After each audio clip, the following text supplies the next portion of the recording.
The effect that this woman had on the world is insane. Before the world called her a princess, she was simply Diana Frances Spencer, born on July 1, 1961, into British aristocracy. Raised at Park House near the Royal Sandringham estate, Diana's early life was a paradox. Surrounded by privilege, yet shadowed by emotional turmoil.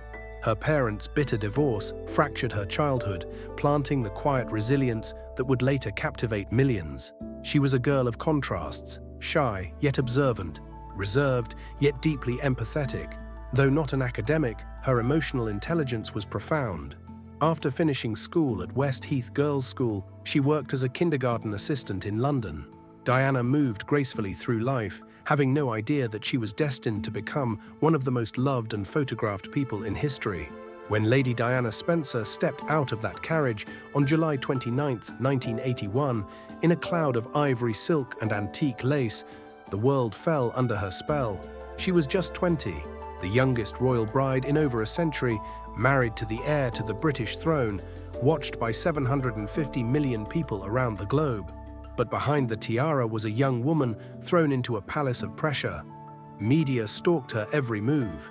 A fractured marriage overshadowed by infidelity and the suffocating protocol of royalty.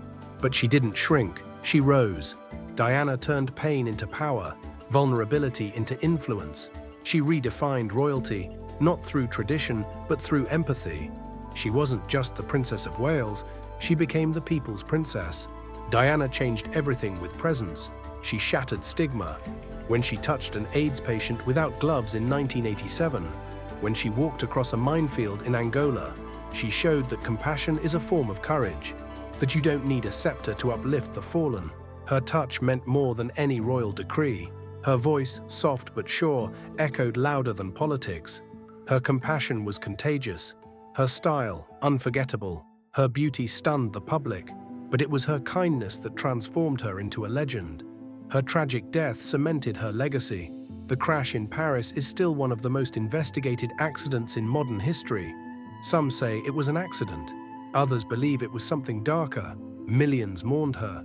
Even the Queen bowed her head in respect. Diana's funeral was watched by 2.5 billion people. Over 1 million flowers were laid outside Kensington and Buckingham Palace. The world had lost more than a royal. It had lost an angel. Princess Diana was never just a princess. She proved that vulnerability is strength, that kindness is a form of rebellion, and that one woman, armed with empathy, can shake the foundations of power and be remembered not in titles, but in hearts. She is still the woman people look up to and want to be, admired by those who never met her and even by those who were born after she passed. She had a rare kind of magic, a mix of beauty, style, heartbreak, humanity, and grace. A fairy tale, yes, but with pain, struggle, and ultimately legacy. She touched hearts, and that's why she'll never be forgotten. She is the most loved royal, people's princess. Rest in peace, Her Royal Highness, Princess Diana. What do you think of her? Thanks for watching.